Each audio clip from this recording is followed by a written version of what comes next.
창세기 22장 1절로 19절까지의 말씀을 한 절씩 교독하도록 하겠습니다. 제가 먼저 1절부터 교독합니다. 그 일 후에 하나님이 아브라함을 시험하시려고 그를 부르시되 아브라함아 하시니 그가 이르시되 내가 여기 있나이다. 여호와께서 이르시되 내 아들 내 사랑하는 독자 이삭을 데리고 모리아 땅으로 가서 내가 내게 일러준 한 산 거기서 그를 번제로 드리라. 아브라함이 아침에 일찍이 일어나 나귀의 안장을 지우고 두 종과 그의 아들 이삭을 데리고 번제에 쓸 나무를 쪼개어 가지고 떠나 하나님이 자기에게 일러 주신 곳으로 가더니 제3일에 아브라함이 눈을 들어 그곳을 멀리 바라본지라. 이에 아브라함이 종들에게 이르되 너희는 나귀와 함께 여기서 기다리라. 내가 아이와 함께 거기 가서 예배하고 우리가 너희에게로 돌아오리라 하고 아브라함이 이에 번제 나무를 가져다가 그의 아들 이삭에게 지우고 자기는 불과 칼을 손에 들고 두 사람이 동행하더니 이삭이 그 아버지 아브라함에게 말하여 이르되 내 아버지여 하니 그가 이르되 내 아들아 내가 여기 있노라. 이삭이 이르되 불과 나무는 있거니와 번제할 어린 양은 어디 있나이까.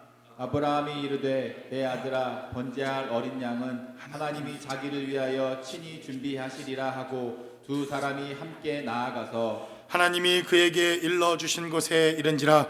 이에 아브라함이 그곳에 제단을 쌓고 나무를 벌려놓고 그의 아들 이삭을 결박하여 제단 나무 위에 놓고 손을 내밀어 칼을 잡고 그 아들을 잡으려 하니 여호와의 사자가 하늘에서부터 그를 불러 이르시되 아브라함아 아브라함아 하는지라.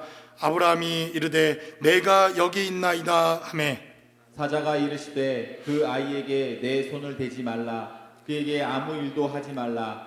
내가 내 아들 내 독자까지도 내게 아끼지 아니하였으니 내가 이제야 내가 하나님을 경외하는 줄을 아노라. 아브라함이 눈을 들어 살펴본즉 한 순양이 뒤에 있는데 뿔이 숲에 걸려 있는지라. 아브라함이 가서 그 순양을 가져다가 아들을 대신하여 번제로 드렸더라.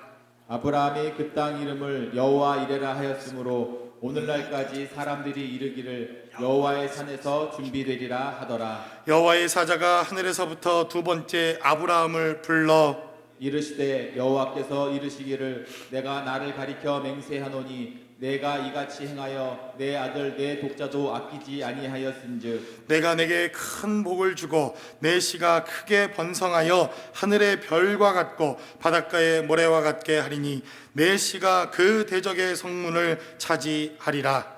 또 내 씨로 말미암아 천하 만민이 복을 받으리니 이는 내가 나의 말을 준행하였음이니라 하셨다 하니라. 19절 같이 합독합니다. 이에 아브라함이 그의 종들에게로 돌아가서 함께 떠나 브엘세바에 이르러 거기 거주하였더라. 아멘. 아멘. 우리가 오늘부터 몇 주 동안 얼마가 될지 모르겠지만 이삭이라고 하는 이 믿음의 족장에 대해서 함께 하나님의 말씀을 나누길 원합니다. 하나님께서 하나님 자신을 소개할 때 많은 여러 가지 표현들을 통해서 하나님이 하나님을 소개하시는 것을 보게 됩니다. 그런데 구약 성경에 하나님께서 자신을 소개하시면서 나는 아브라함의 하나님, 이삭의 하나님, 야곱의 하나님이다 이렇게 자신을 소개하는 이러한 모습들을 우리가 구약 성경에 기록된 말씀을 통해서 종종 살펴볼 수가 있습니다. 얼마나 하나님께서 자기 자신을 소개하시면서 아브라함의 하나님이다, 이삭의 하나님이다, 야곱의 하나님이다 이렇게 자주 소개하시는지 하나님이 어쩌면 이렇게 자기 자신을 소개하시기를 참 기뻐하시고 즐겨하시는구나 라고 하는 것을 깨달을 수가 있습니다.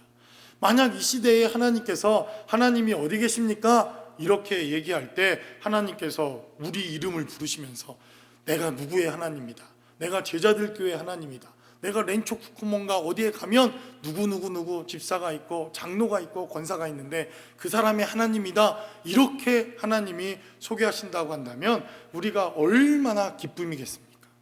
저도 하나님께서 나도 누구 목사의 하나님이다 하나님이 직접 이 시대에 이렇게 소개할 수 있다고 한다면, 제가 목회를 크게 하든 무슨 막 몇만 명이 모이든 아니면 작게 목회를 하든 그것과 상관없이 그것만으로도 엄청난 축복이요 은혜일 것이라고 생각되어집니다.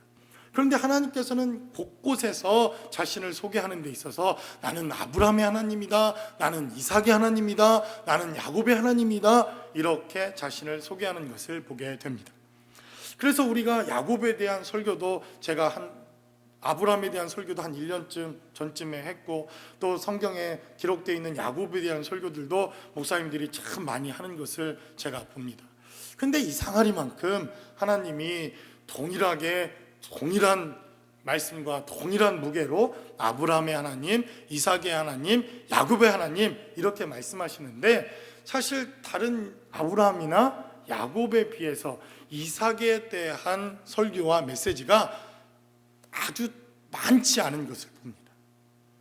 그래서 제가 설교를 좀 준비하면서도 이것저것 목사님들이 설교하는 것도 참고도 하고 또 공부도 하고 묵상도 하고, 제가 또 말씀을 잘못 전하면 안 되니까 자료들도 좀 찾아보고 이렇게 하는데, 의외로 이삭에 대한 설교와 메시지가 별로 없습니다. 그래서 제가 한 가지 깨달은 게 있습니다. 사람들이 말을 안 할 때 제가 먼저 해버리면 할렐루야. 그런데 또 이게 또 잘못되면 이게 완전 또 삼천포로 빠져버리면 안 되니까, 그래도 이 이삭에 대한 하나님의 메시지와 비중은 결코 아브라함이나 또 야곱에 대해서 결코 적지 않다는 것을 말씀을 묵상하고 하나님의 말씀을 보다 보면 깨닫게 된다는 것입니다. 물론 이 이삭이라고 하는 인물이 성경에 등장할 때 아브라함에 대한 이야기와 스토리들보다, 그의 아들이었던 야곱에 대한 이야기와 스토리보다 창세기에 기록되어져 있는 메시지는 사실 짧습니다. 그렇게 많지 않습니다. 아브라함에 비해서, 야곱에 비해서는 짤막한 스토리들로 성경에 기록되어져 있지만, 이 시대에 우리가 믿음의 계승자요 믿음의 삶을 살아가는 우리의 삶의 자리에서 이 이삭이라고 하는 믿음의 족장들, 그리고 이 믿음의 계승자를 우리가 살펴봐야 할 필요와 이유가 저는 분명히 있다고 믿습니다. 이삭이라고 하는 사람은 성경에 등장하는 다른 사람들보다 조금 다른, 우리에게 좀 독특한 그러한 삶의 모습들이 있는 것을 보게 됩니다. 그 대표적인 게, 다른 믿음의 사람들을 보면 고난이 있고 고통이 있고 어려움들이 있고 많은 고생스러운 일들이 성경에 기록되어져 있는 것을 보게 됩니다. 아브라함도 그랬고 모세도 그렇고 여호수아도 그렇고, 기록되어져 있는 사람들의 삶을 보면 그 자리가 평탄했던 삶의 자리에서라기보다는 그들이 고난받고 어려움을 당하고 문제가 있고 하나님의 은혜가 필요한 자리에서 하나님께서 그들을 부르셨던 삶의 모습들이 대부분 성경에 등장하는 사람들입니다. 그런데 이삭이라고 하는 사람은 태어나자마자 재벌 2세로 태어납니다. 재벌 2세. 아브라함이 얼마나 재벌입니까? 지금으로 말하면 그 아버지가 무슨 스티브 잡스처럼 마크 주크버그 같은 그러한 재벌의 아들로 태어난 사람이 바로 이삭이라고 하는 사람입니다. 그랬거들랑 아버지에게 핍박도 당하고 어머니에게 뭔가 편애도 받고, 이렇게 해서 뭔가 성격도 좀 삐뚤어지고 좀 모간한 것도 있고, 이렇게 해서 하나님께 부름을 받거나 쓰임받는 사람이라면 좀 이해가 되는데, 이삭이라고 하는 사람은 아버지 아브라함으로부터 엄청난 사랑을 받고 자라지 않습니까? 또 어머니 사라로부터 그는 엄청난 사랑과 그리고 돌봄을 받고 귀하게 자란 아들이 바로 이삭이라고 하는 아들입니다. 그러니 성격도 그의 출생도 그의 삶의 자리에서도 그렇게 힘들거나 어려움이 없었던 그러한 그 하나님의 사람이 바로 이삭이라고 하는 사람입니다. 그래서 저도 평탄한 삶을 사는 게 제 기도 제목입니다. 뭐 성경에 기록되어져 있는 쓰임받는 사람들은요 평탄한 삶을 산 사람들이 없습니다. 그래서 하나님 저를 써주세요, 하나님 축복해 주세요, 능력을 주세요, 이렇게 기도하는 사람은 고난받을 각오도 같이 해야 합니다. 왜 하나님이 고난을 주시는지 아십니까? 여러분들이 그렇게 기도했기 때문입니다. 그래서 저는 고난을 달라고 기도하지 않습니다. 하나님 전 이삭처럼 살고 싶습니다. 평탄한 삶, 정말 은혜가 넘치는 삶. 그런데 이미 틀렸죠. 재벌 아들로 태어나야 되는데 하나님은 재벌이시지만 안타깝게도 제 육신의 부모님은 뭐 재벌은 관두고, 그러니 이삭은 이미 틀렸습니다. 그런데 이삭의 삶을 또 잘 살펴보면 참 구약 성경에 등장하는 이러한 민족의 족장들 가운데 유일하게 아내가 한 사람인 사람이 바로 이삭입니다. 제가 왜 이삭을 믿음의 본으로 삼았는지 아시겠죠? 할렐루야. 아멘 하셔야 되는데 안 하시네. 그러니까 이삭이라고 하는 사람을 살펴보면 특이합니다.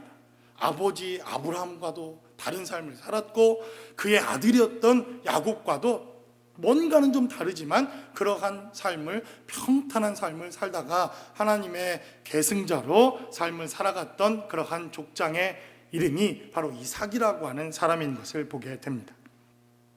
그런데도 이 이삭이라고 하는 삶의 믿음의 계승자로서의 삶을 살펴보면 대단히 중요한 구속사에 하나님의 은혜와 하나님의 축복의 역사가 있는 것을 보게 됩니다.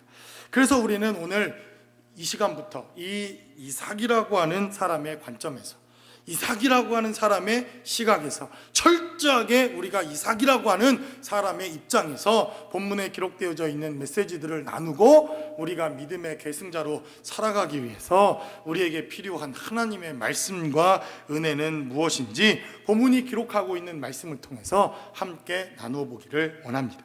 첫 번째로 본문은 우리에게 증가하기를, 오늘 본문이 기록되어져 있는 이 모리아 사건은 바로 본토, 친척, 아비 집을 떠나는 진짜 첫 번째 순종의 사건이 바로 이 모리아 땅의 삶의 사건이었다라고 성경은 우리에게 증가합니다.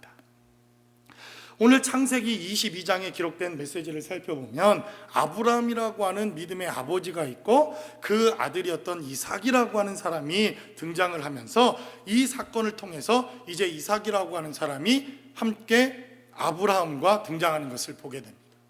근데 이 사건을 통해서 이삭이라고 하는 사람이 이제 믿음의 조상으로, 믿음의 계승자로, 하나님의 일을 감당하는 사람으로 좀 더 부각되어서 그의 삶에 시작되는 사건이 바로 이 모리아산 사건입니다.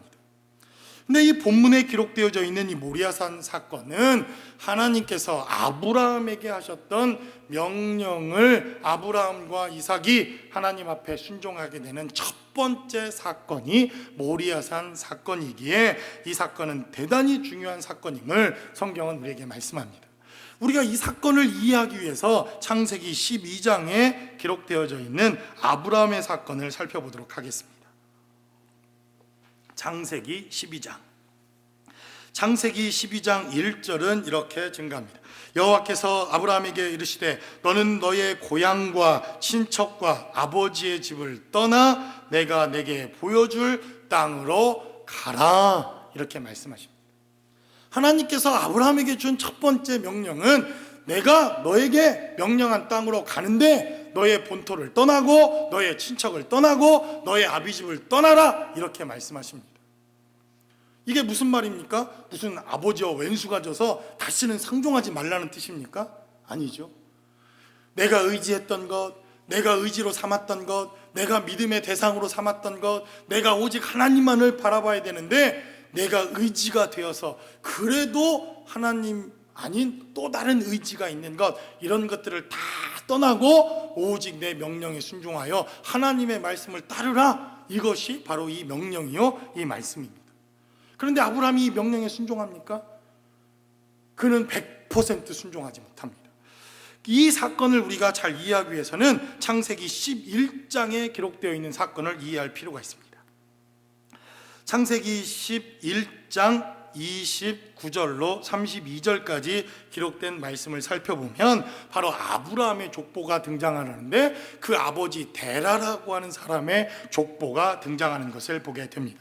제가 29절부터 말씀을 읽어보도록 하겠습니다. 아브라함과 나홀이 장가들었으니 아브라함의 아내의 이름은 사레며 나홀의 아내의 이름은 밀가니 하란의 딸이요 하란은 밀가의 아버지며 또 이스가의 아버지더라. 사레는 임신하지 못함으로 자식이 없었더라. 데라가 그 아들 아브라함과 하란의 아들인 그의 손자 롯과 그의 며느리 아브라함의 아내 사레를 데리고 갈대아인의 우르를 떠나 가나안 땅으로 가고자 하더니 하란에 이르러 거기 거류하였으며 라고 성경은 기록합니다. 그러니까 창세기 11장에 기록되어져 있는 메시지를 잘 살펴보면 아브라함이 가나안 땅으로 가려고 하는 이 명령, 창세기 12장에 기록되어져 있는 명령을 듣기 이전에 이미 아브라함과 그의 가족들은 그의 갈대아 우르를 떠나 어디를 향해 가고 있었습니까? 가나안 땅이라고 하는 땅을 향해 가고 있었습니다. 이미 창세기 12장엔 하나님의 명령이 있기 전에 어떠한 이유에서든지 하나님께서 데라와 아브라함과 그의 모든 가족들을 갈대아 우르에서 불러서 가나안 땅으로 가라 이렇게 명령한 말씀에 순종하여 가고 있었다는 것입니다. 그런데 어떤 사건이 생겼습니까? 그들이 가나안 땅에 가지 못하고 하란이라고 하는 중간 땅에 딱 머물러서 거기에 머물렀다 성경은 이렇게 증거하고, 그리고 데라가 죽고 12장 1절에 하나님께서 아브라함에게 나타나서 이제는 가나안 땅으로 가라 이렇게 명령하십니다. 이해가 되시죠? 예. 그래서 바로 데라와 하란이라고 하는 이 사건이 등장하는 창세기 11장의 사건을 이해하는 것이 대단히 중요합니다. 데라는 무슨 뜻입니까? 꿈지럭거리다 이런 뜻입니다. 꿈지럭거리는 거. 충청도 사람들 말로 저 꿈지럭거린다. 무슨 말이냐면 빨리 가야 되는데 예배 시간 늦었는데 그냥 꿈지럭대. 빨리 나와야 되는데 벌써 나와서 기다리고 있지 않습니까? 보통 남자들은. 예? 뭐 간단하니까 우리야 뭐 좀 찬찬한 사람들도 그냥 면도 하고 스킨 하나 바르고 나오지. 여자들은 그런데 안 그렇잖아요. 그렇죠? 2겹, 2겹, 3겹으로 이렇게 변장도 하고 분장도 하고 와야 되니까. 또 많잖아요. 애기들 밥도 챙겨야 되고 기저귀도 챙겨야 되니까. 그거를 이해를 못하고 맨날 꿈지럭거린다고. 저도 예전에 저희 아버지가 충청도 사람인데 성격은 얼마나 급한지 꿈지럭거린다고. 그 이름이 데라라고 하는 이름입니다. 방해하다, 발목을 잡다, 뭔가 꿈지럭거리다, 나가지 못하게 하다 이런 뜻을 갖고 있는 이름이 데라라고 하는 이름입니다. 그러니까 아브라함은 빨리 가나안 땅으로 가야 하는데, 하나님이 오라고 하는 가나안 땅으로 가야 하는데 누구 때문에 발목이 계속 잡히는 겁니까? 아버지 데라라고 하는 사람 때문에 아브라함이 가야 하는 그 땅으로 가지 못하고 계속해서 뭉기적거리다가 어느 땅에 정착합니까? 하란이라고 하는 땅에 그냥 머무르게 됩니다. 그런데 오늘 말씀에 기록된 말씀을 살펴보면 데라의 아들, 그러니까 아브라함의 형이 하란이라고 하는 형이 있었고 그 이름이 동일했던 하란이라고 하는 땅에서 그들은 머무릅니다. 근데 이 하란이라고 하는 이름도 기가 막힙니다. 떨어진 과일이라고 하는 뜻입니다. 다 익어서 떨어져야 되는데 익지 못하고 떨어진 과일, 우리가 낙과라고 하지 않습니까? 태풍이 불어서 병충해가 불어서 독은 다 아주 그냥 열매로 익어야 되는데 그렇게 익지 못하고 중간에 떨어진 열매, 이것이 하란이라고 하는 뜻입니다.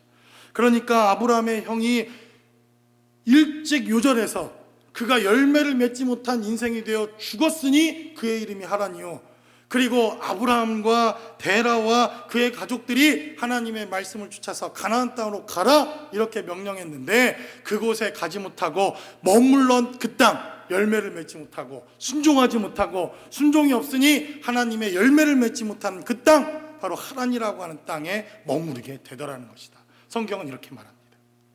그러니까 오늘 창세기 12장 1절에서 누가 죽으니까 아브라함에게 명령하십니까? 데라라고 하는 그의 아버지가 죽자마자 이제 너를 가는 것을 막는, 가나안 땅으로 가는 것을 방해하는 그 아버지가 이제 죽었으니 너는 이제 본토를 떠나고 아비집을 떠나고 친척을 떠나서 가나안 땅으로 들어가라 이렇게 명령하시는 것을 보게 됩니다.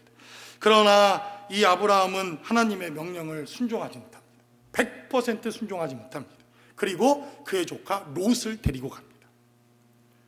그러면 아마 여러분들 중에 이렇게 묻는 분이 계실 겁니다. 아니 그럼 어린 조카를 데리고 가야지. 저는 그 어린 조카를 데리고 가는 것에 대해서 반대하지 않습니다. 당연히 챙겨야죠. 당연히 우리가 돌봐야죠. 그 아버지를 일찍 잃은 그 어린 조카 롯. 그러나 아브라함이 그러한 마음에서 롯을 데리고 갔다고 한다면 하나님도 그 아브라함의 순종과 그 긍휼한 마음을 하나님이 먼저 아셨을 겁니다. 그러나 아브라함이 왜 롯을 데리고 갑니까? 아브라함은 일종의 보험과 같은 사람입니다. 내가 늙어 이제 죽게 되어지고, 내가 늙어 나를 봉양할 사람이 없고, 내가 늙어 내 늙음을, 내 마지막 날을 책임져 줄 사람이 없었던 아브라함과 사라에게 있어서 마지막 생을 책임져 줄 사람이 누구입니까? 조카 롯이라고 하는 이러한 조카의 삶입니다. 그러니까 아브라함이 불쌍해서 데려간 것도 있지만 이 조카 롯이 있어야 자신의 말년의 삶이 이 조카 롯을 통해서 평안한 삶을 살게 되어지는 삶 때문에 조카 롯을 데리고 간 것입니다. 성경에 쓰여있지 않기 때문에 우리는 이것이 정확한 것인지 아닌지는 알 수 없지만 성경의 흐름을 살펴보면 그렇다는 것입니다. 왜 그렇습니까? 하나님이 결국 롯과 아브라함을 완전히 갈라서게 하고, 이 롯을 통해서, 롯 때문에 아브라함이 계속해서 가나안 땅에 들어가도 문제들이 발생하는 것을 보게 됩니다. 그리고 나서 창세기 22장에 기록된 메시지를 살펴보면 이제 비로소 아브라함과 이삭이라고 하는 이 믿음의 계승자가 하나님 앞에 처음 하나님이 명령하셨던 이 명령 앞에 순종하는 사건이 바로 이 모리아산 사건입니다. 그래서 본문은 증거하기를 그 일 후에 하나님이 아브라함을 시험하시려고 그를 부르시되 아브라함아 하시니 그가 이르되 내가 여기 있나이다. 여호와께서 이르시되 내 아들 내 사랑하는 독자 이삭을 데리고 어디로 가라 말씀하십니까? 모리아 땅으로 가라 이렇게 명령하십니다. 모리아 땅으로 가라. 가서 내가 내게 일러준 산 한 산 거기서 그를 번제로 드리라 라고 명령하십니다. 지금까지 내 친척 아비 집을 떠나라 명령하셨던 그 명령 앞에 100% 순종하지 못했던 아브라함의 삶의 모습에서 이제 이삭을 떠나 보내야 하는, 이삭을 자기 품에서 떠나 보내야 하는 이러한 삶의 자리에서 그는 드디어 아브라함은 순종하기 시작합니다. 이삭의 삶의 자리에서 살펴보면 자신에게 가장 방패막이가 되어주는 아브라함과 그의 어머니를 떠나는 사건이 바로 이 모리아산 사건입니다.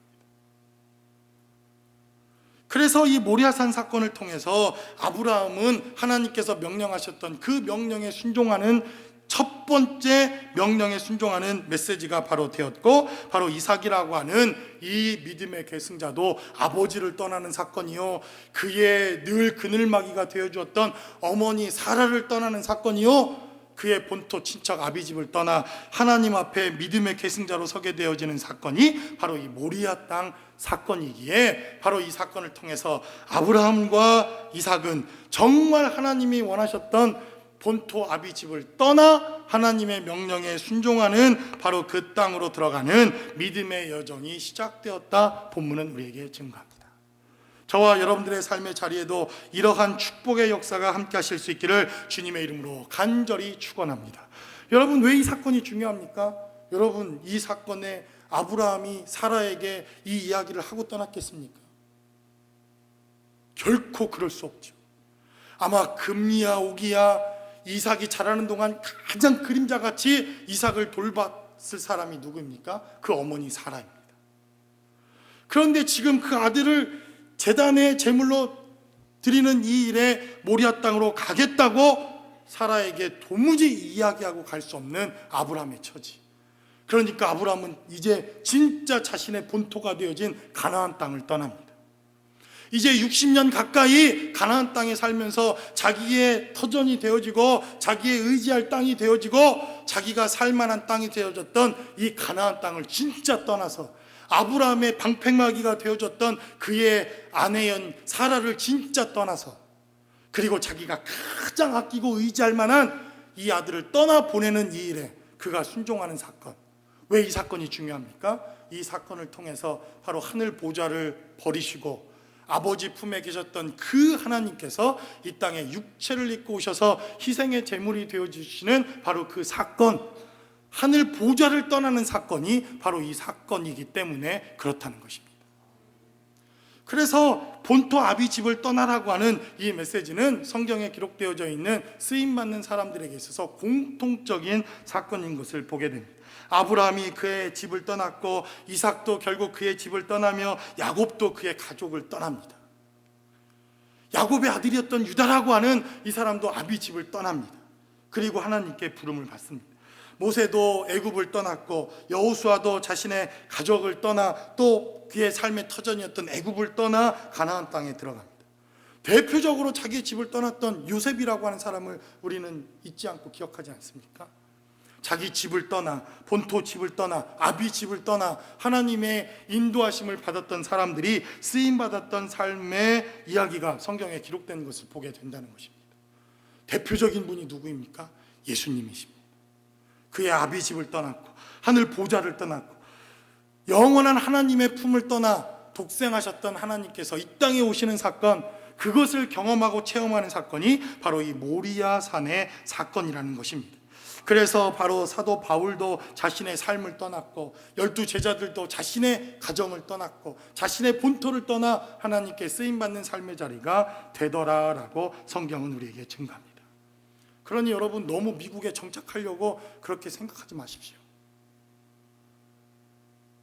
하나님이 떠나라고 하면 떠나는 것입니다. 할렐루야. 첫 번째 선교사로 파송해야 돼요.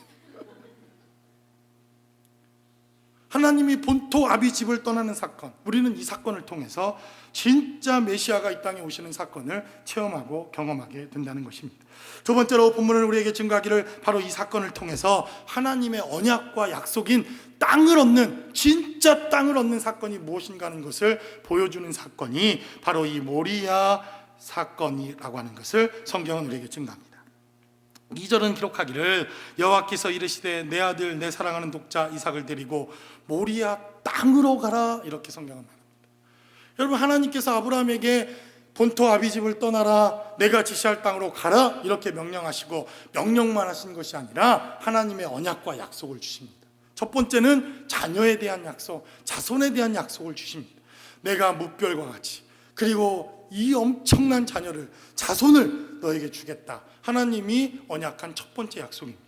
그리고 하나님께서 아브라함에게 약속한 두 번째 약속이 내가 너에게 땅을 주겠다, 내가 너에게 지시한 땅으로 가라, 이렇게 명령하시는 것을 보게 됩니다.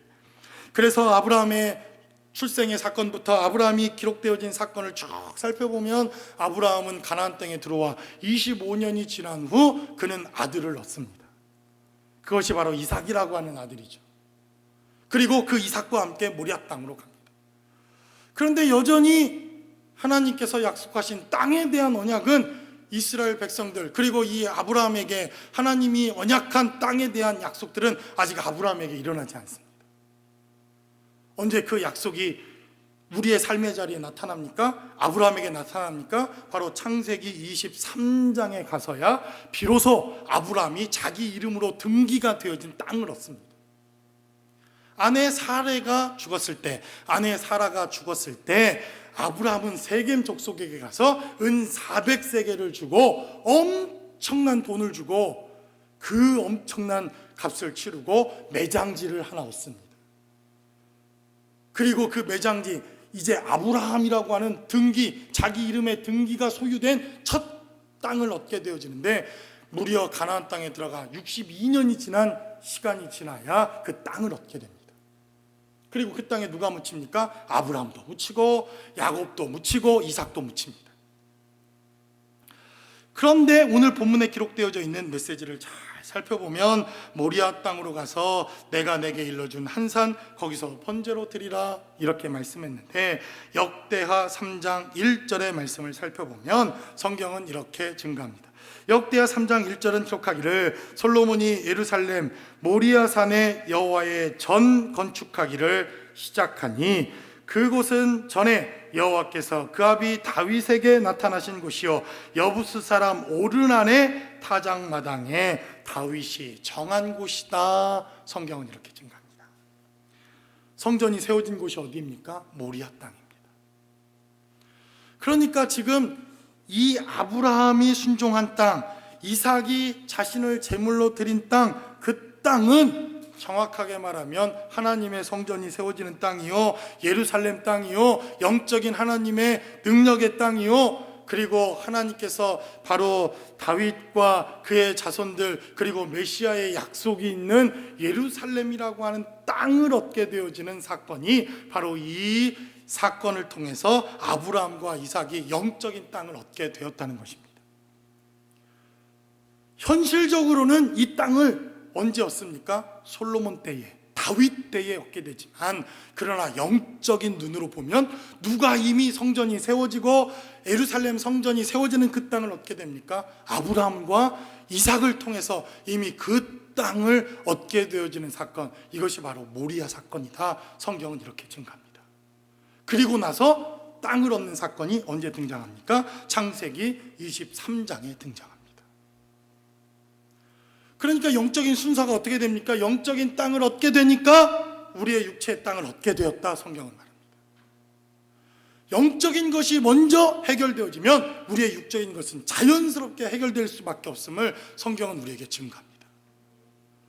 그래서 하나님께서 땅을 얻을 것이다, 내가 너에게 땅을 줄 것이다, 이렇게 말씀하시는 것을 통해서 23장에 그들은 헤브론 땅을 얻고 그의 아내가 죽는 장사지를 통해서 아브라함이 63년이 되어져 바로 그 해에 땅을 얻게 되어지는데, 그 땅을 얻기 이전에 영적으로 아브라함과 이삭이 이미 성전이 건축될 땅을 얻게 되어지는 사건, 바로 이 사건이 모리아산 사건을 통해서 등장하고, 모리아산을 통해서 바로 성전이 이 땅에 세워지는 영적인 축복의 땅을 얻게 되었다. 성경은 이렇게 증가합니다.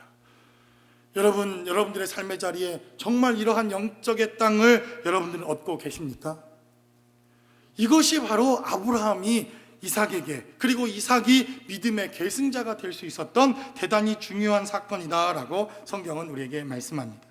그리고 마지막으로 성경은 우리에게 증가하기를, 이제 이삭이 믿음의 계승자가 될 수 있었던 마지막 사건은 바로 그가 희생의 제물이 되어졌던 사건, 진짜 희생의 제물이 무엇인가 하는 것을 그가 몸소 체험하고 경험한 사건이 바로 이 모리아산 사건이다라고 성경은 우리에게 증가합니다. 제가 아브라함의 입장에서 예전에 이 설교를 하지 않았습니까? 그런데 이삭의 입장에서 이 설교를 다시 이 메시지를 살펴보니까 이상한 게 한두 가지가 아니더라고요. 이상한 사건. 그리고 제가 이삭이었다고 한다면 결코 이렇게 순종하기가 쉬운 사건이 아니라고 하는 것을 깨닫게 됩니다.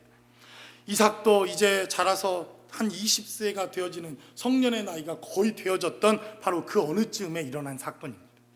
그리고 그 아버지, 노년의 아버지를 따라 이제 이삭은 아버지와 함께 동행하며 3일길 되는, 사흘쯤 되는 모리아산을 향해서 그는 출발합니다.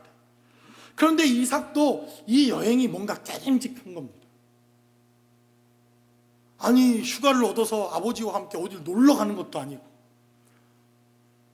옛날 같으면 아버지와 어딜 가는 게 기쁘고 즐겁고 정말 신나는 일일 텐데, 왠지 이 여행은 자기 자신도 뭔가 깨림직했나 봅니다. 6절에 기록된 말씀부터 살펴보면 성경은 이렇게 증가합니다. 아브라함이 이에 번제나무를 가져다가 그의 아들 이삭에게 지우고 자기는 불과 칼을 손에 들고 두 사람이 동행하더니, 이삭이 그 아버지 아브라함에게 말하여 이르되 내 아버지여 하니 그가 이르되 내 아들아 내가 여기 있노라. 아니, 여기 있으니까 물어봤겠죠. 여기 있는 거 당연히 뭐 안 보여서 아버지 이렇게 물어봤겠어요? 이삭아, 너 나 안 보이냐? 뭐 이런 질문 아닙니까? 이삭아, 내가 여기 있다. 그리고는 말하기를 내 아들아 내가 여기 있노라. 이삭이 이르되 불과 나무는 있거니와 번제할 어린 양은 어디 있나이까? 이삭이 이렇게 물어봅니다. 여러분, 이삭이 바보 천치가 아닌 이상 왜 이렇게 물어봤겠습니까? 제가 생각해봐도 이삭이 아니더라도 뭔가 깨림직하고 뭔가 이상하고 뭔가 지금까지 아버지와 함께 동행했던 삶의 자리에서는 뭔가 분위기 그 자체가 완전히 이상한 여행, 그 여행이 이삭의 입장에서는 시작되는 것을 우리는 보게 됩니다. 우리 애들도요, 눈치가 뻔합니다. 제가 그라지 열리는 소리만 들어도 애들이 다 압니다. 뭐 똑같이 열리는 그라지인데 제가 막 화가 나고 승질이 나서 올라오는 그라지는 이게 소리가 다른가 봐요. 우다다다다 이렇게 올라가는 것 같아요. 그럼 애들이 이렇게 있다가 팍 가서 막 공부하는 척하고 막 뭔가 막 자기 일을 하는 척합니다. 제가 성령 충만해져서 그라지 문이 이쁘게 샥 올라가면 애들이 아파하고 또 나옵니다. 그리고 학교에 뭔 일이 있었는지 뭔 일이 있고 제잘. 여러분, 그러는데 사흘 길을 아브라함과 이삭이 가는 그 기간 동안 이삭이 눈치가 없었겠습니까? 저 같았으면요 벌써 도망갑니다. 아버지 잠깐 오줌 누고 올게요. 그리고는 도망가야지. 벌써 도망가고도 남았을 시간이 사흘 길을 가는 동안 얼마든지 있었다는 것입니다. 그 아버지의 답변한 답, 아브라함이 이르되 내 아들아 번제할 어린 양은 하나님이 자기를 위하여 친히 준비하시리라, 이렇게 명령했을 때 내가 제물이구나 하는 것을 못 느꼈겠습니까? 그래서 이 사건이 대단히 흥미롭다는 것입니다. 그리고는 손을 내밀어 이제 9절에 하나님이 그에게 일러주신 곳에 이른지라 이에 아브라함이 그곳에 제단을 쌓고 나무를 벌려놓고 그의 아들 이삭을 결박했다. 성경은 기록합니다. 요즘에 한국 보니까 끔찍한 살인사건들이 많이 등장을 하더라고요. 지금처럼 수면제를 이삭에게 먹여서 야 목마르지 요구르트, 수면제 탄 요구르트 먹고 이삭이 해롱해롱해서 묶은 겁니까? 이게 아니잖아요. 그 손을 묶고 제단 위에 이삭을 올려놓을 때 성경에 기록되어져 있는 메시지를 살펴보면 이삭이 반항했다거나 아니면 그것을 거부했다거나 아버지 왜 이러세요 했다고 하는 흔적을 발견할 수 없습니다. 저 같았으면요, 이 완전 불효자네. 저는 그렇게 불효자는 아니지만 이러한 상황이라면 아버지 왜 이러세요? 아이고 정신과 병원을 한번 가보셔야 되겠네. 우리 아버지가 치매가 왔나? 이런 생각 안 하겠습니까? 저예요, 이삭. 아버지의 아들, 하나밖에 없는 아들, 100세 낳은 아들. 그리고 얼마든지 자기의 힘으로 그 노인 아브라함을 밀어 제끼고라도 그는 불순종하고 제단의 희생이 아닌 도망칠 수 있는 시간들이 얼마든지 있었을 것처럼 보여집니다. 제가 이삭이라고 한다면, 제가 이삭이라고 하는 사람의 이러한 삶으로 이 사건을 보면 얼마든지 그럴 수 있을 시간과 기회가 있었다. 성경은 이렇게 말합니다. 그러나 성경은 기록하기를 이삭은 순종합니다. 그는 스스로를 희생합니다. 그래서 순종은 적극적인 의미에서 하나님 앞에 최대의 헌신일 수 있다는 것입니다. 그 순종하는 것이 소극적으로 보여지기도 하고 그 순종하는 것이 대단히 소극적인 그러한 삶의 모습처럼 보여집니다. 그러나 우리는 이 이삭의 순종을 통해서 가장 적극적으로, 어쩌면 가장 큰 헌신이 무엇인가 하는 것을 그의 삶의 자리에서 보게 되었다는 것입니다. 그리고 이삭은 이 사건을 통해서 무엇을 깨닫습니까? 십자가의 제물로 드려진다는 것이 무엇인가 하는 것을 그는 직접 체험하고 경험합니다. 그래서 이 사건 뒤에 이삭이라고 하는 사람이 믿음의 계승자로 하나님 앞에 설 수 있었다는 것입니다. 우리는 얼마나 많은 오해를 합니까? 그가 아브라함의 아들이기 때문에, 이삭의 아들이기 때문에, 야곱의 아들이기 때문에 믿음이 계승된 것이 아니라 이 이삭이라고 하는 사람도 그가 제물이 되어보고 그 제물을 통해서 예수가 이 땅의 제물이 된다는 것이 무엇인가 하는 것을 깨닫고 십자가에서 순종함으로 희생의 제물이 되어주신 바로 예수 그리스도, 그분의 삶을 철저하게 깨달은 이러한 삶의 자리를 통해서 이삭은 비로소 믿음의 자녀가 되고 믿음의 계승자가 되었다. 성경은 이렇게 증거합니다. 우리는 앞으로 계속해서 이삭이라고 하는 사람의 삶의 자리를 보게 될 것입니다. 이 사건 이후에 이삭이라고 하는 사람은 계속해서 하나님 앞에 예배하는 예배자의 삶으로 바뀝니다. 왜 바뀌었겠습니까? 그가 예배를 드려봤기 때문입니다. 그는 희생의 제물로 직접 자기가 예배를 드려봤기 때문입니다. 그리고 지금 그가 희생의 제물이 되어졌을 때 지금 당장 영적인 눈으로 봐야 하는 이러한 삶이지만 바로 이 자리에 성전이 세워지고 그 성전을 통해서 계속해서 희생의 피가 흘려지고 그 성전에 흘려진 피를 통해서 예수 그리스도의 피가 흘려질 것이라고 하는 이 사건을 깨닫게 되어진 이삭을 통해서만 믿음의 계승자가 되어지고 믿음의 계승이 이 땅에 이루어진다는 것입니다. 그러므로 저와 여러분들의 삶의 자리에도 이러한 피의 희생과 주님의 십자가를 경험하는 삶을 통해서 믿음의 계승과 은혜의 계승과 하나님의 능력의 역사가 저와 여러분들의 삶의 자리를 통해 늘 흘러 넘쳐갈 수 있기를 주님의 이름으로 간절히 축원합니다.